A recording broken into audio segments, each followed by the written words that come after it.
Et si tout continue à bien aller au Nouveau-Brunswick, la réouverture des garderies pourrait se faire bientôt. L'élargissement des services de garde est d'ailleurs prévu dans la deuxième étape du plan de déconfinement de la province. Mais pour le moment, peu de détails sont connus. Will Dinette, on sait toutefois qu'il faudra assurer les mesures de distanciation sociale. C'est ça, parce que vraiment, si tout va bien, d'ici quelques semaines, on pourrait rouvrir les garderies au Nouveau-Brunswick.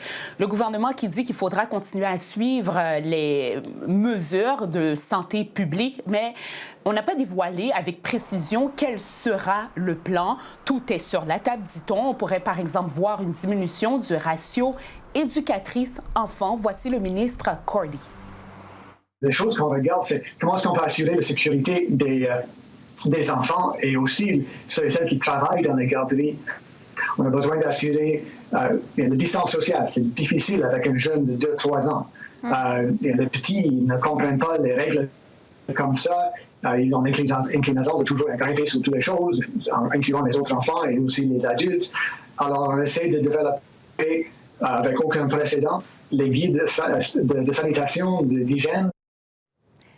Bon, on vient d'entendre le ministre Will Dinette. Maintenant, comment réagissent les garderies? Marie-Hélène, je vous dirais qu'il y a un petit peu deux sons de cloche parce qu'il y a des garderies qui sont ouvertes depuis quelque temps pour pouvoir accueillir les enfants des travailleurs essentiels. Donc, il y a des mesures qui sont mises en place déjà. Il y a les travailleurs qui sont retournés au travail de manière progressive. Donc, on sent un petit peu moins l'anxiété. Mais il y a d'autres garderies qui sont fermées depuis plusieurs semaines.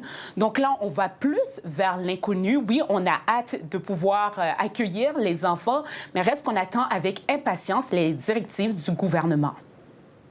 Je pense qu'avec les enfants, ça va se limiter à garder ça avec des plus petits groupes, c'est-à-dire qu'on ne pourra pas empêcher deux enfants d'interagir ensemble.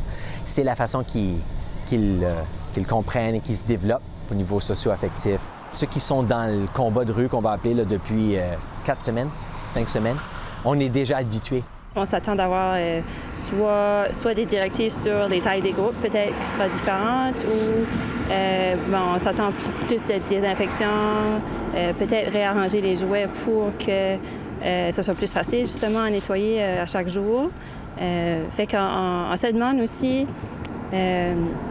si on va avoir le temps suffisant, une fois qu'on a cette information-là, pour digérer, s'organiser. Les garderies qui seront invitées à des séances d'information afin de savoir exactement quel sera le protocole ou les protocoles à mettre en place. Les garderies ont bien hâte de savoir, mais les parents aussi ont bien hâte de savoir. Merci beaucoup, Will Dinette. Au plaisir.